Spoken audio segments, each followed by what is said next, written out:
Whoa. Oh, I thought you were someone else. You see, I snuck onto this construction site because they're moving a bunch of earth around here and it looks pretty interesting.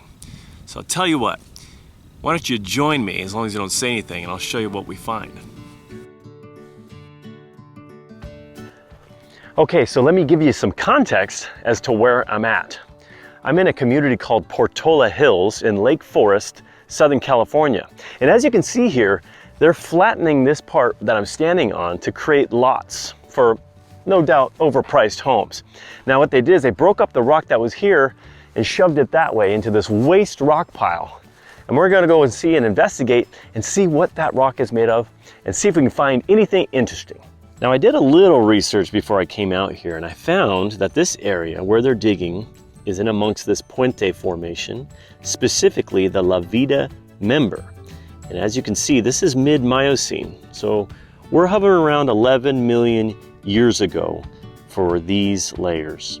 All right guys, I walked this waste pile a few times and it looks like primarily it's made out of this, shale. Now, what's shale again?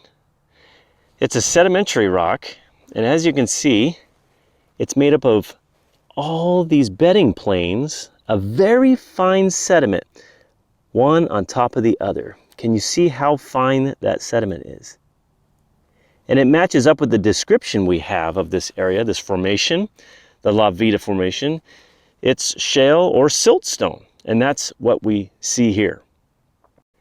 So in what types of environments would we find very fine sediments being deposited one on top of the other?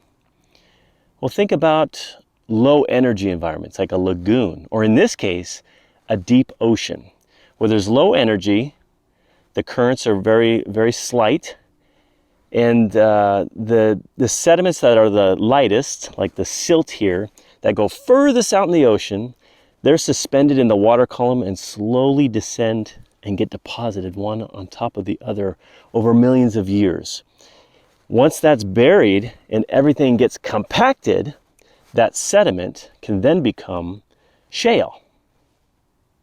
Now shale is a particularly weak rock, and as you can already see, this one's already starting to fracture. But what's interesting about the fractures, do you notice how they're parallel with the bedding planes? Yes, shale is weak along the bedding planes. Now the exciting thing about shale is its potential to have fossils.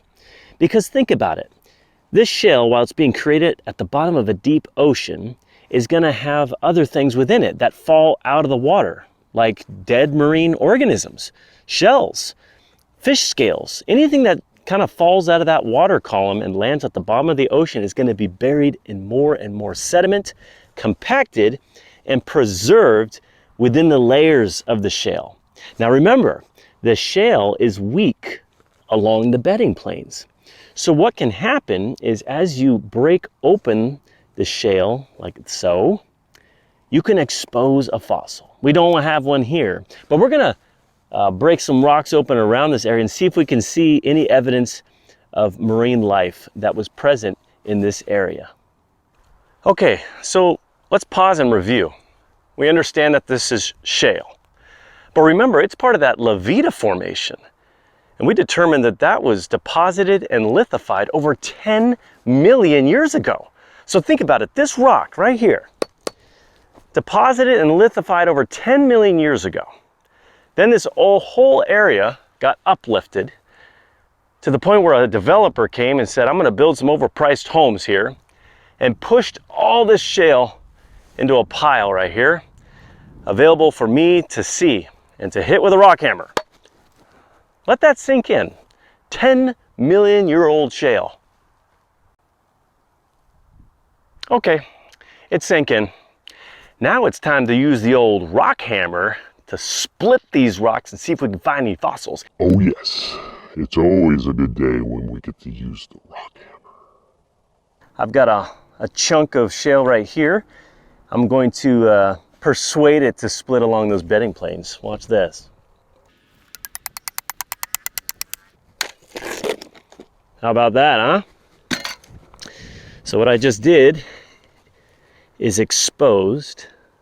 That whole side that's never seen the light of day for, what is it, about 10 million years? Pretty cool, huh?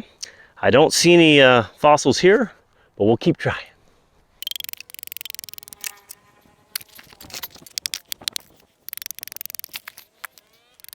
All right, guys, I split this off the face of this shale, and I think we found our first fossil.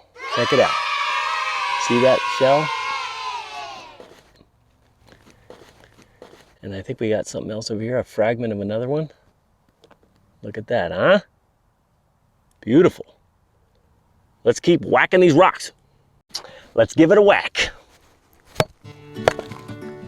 See that? How it broke right along the bedding plane? Woo, and we found something. Look at that. See it? More shells. Beautiful.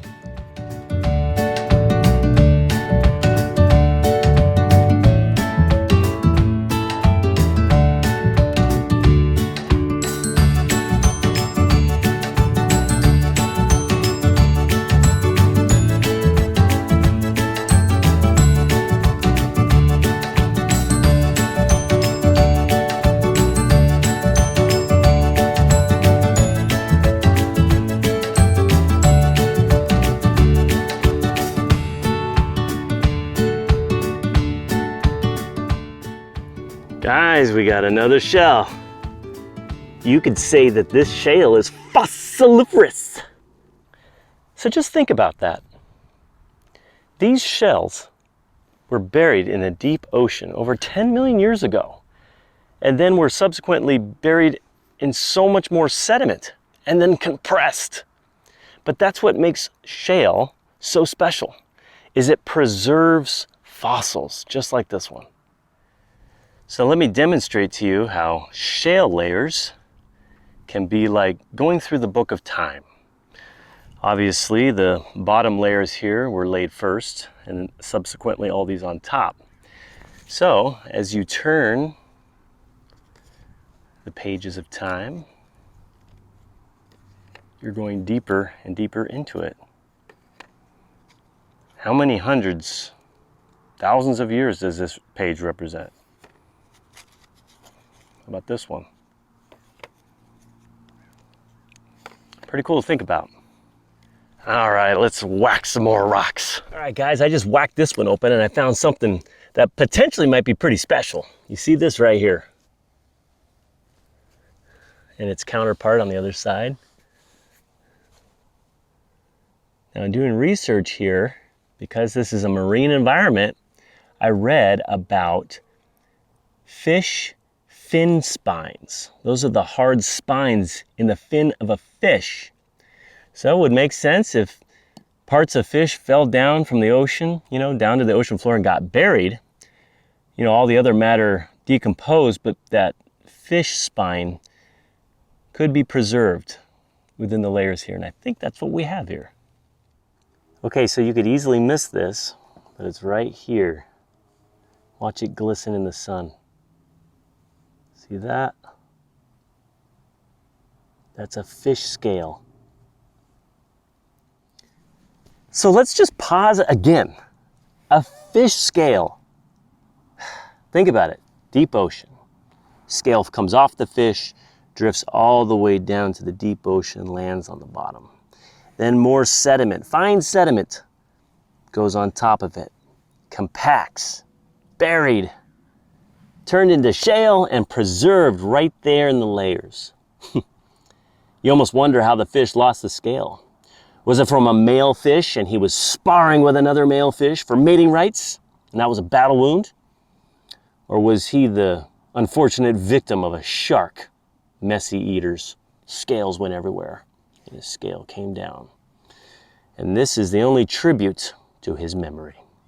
This sole fish scale. Amazing what can be preserved in the layers of shell. All right, guys, we got another fish scale. Look at that, how it still glistens in the sun. Amazing, huh? Woo, look at the size of this one. Look at that fish scale. And if you look close, you can almost see texture. Oh, look at that glisten. See that? You can almost see texture on that guy. How awesome is that?